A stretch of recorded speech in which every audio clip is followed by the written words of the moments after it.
आज तक कोई भी इंसान आयरन मैन जैसा सूट क्यों नहीं बना पाया? ऐसा सूट जो हवा में उड़े, फाइट करे, एआई से बात करे और एक नॉर्मल इंसान को सुपर ह्यूमन बना दे। आइडिया एपिक है, लेकिन जैसे ही हम मूवीज से रियल दुनिया में आते हैं, सबसे पहली प्रॉब्लम सामने आती है। Problem number 1, power. Iron man के पास आर्क रिएक्टर है, रियल लाइफ में नहीं।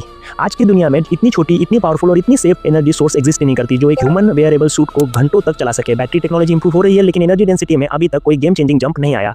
बैटरीज हैवी होती है, हाई लोड पर जल्दी डिस्चार्ज हो जाती है और सिग्निफिकेंट हीट जनरेट करती है।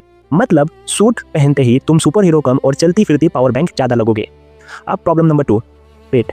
मूवीज में आयरन मैन का सूट लाइट वेट लगता है, रियल लाइफ में Motors, batteries, metal frame, cooling system सब मिलाकर सूट को इतना भारी बना देंगे कि ह्यूमन बॉडी कोलैप्स कर सकती है। ह्यूमन जॉइंट्स, स्पाइन और मसल्स कंटिन्यूअस इतना लोड हैंडल करने के लिए डिजाइन ही नहीं हुए हैं। एक्सोस्केलेटन्स एग्जिस्ट करते हैं, लेकिन वो स्लो होते हैं, टास्क स्पेसिफिक होते हैं और अक्सर externally powered.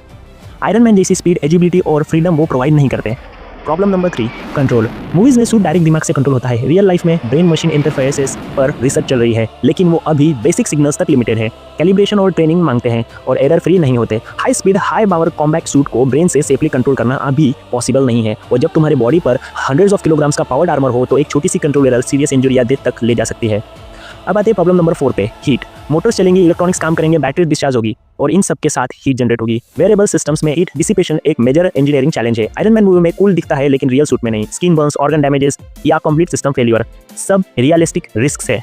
Problem number 5, flight. Iron man जैसे उड़ने के लिए एक्सट्रीम थ्रस्ट चाहिए और थ्रस्ट के साथ आता है extreme heat, high fuel consumption, instability. Real world में जेट सूट्स बने हैं, लेकिन वो सिर्फ कुछ मिनट्स के लिए उड़ते हैं, बहुत डेंजरस होते हैं और नॉर्मल ह्यूमन के लिए इम्प्रैक्टिकल है।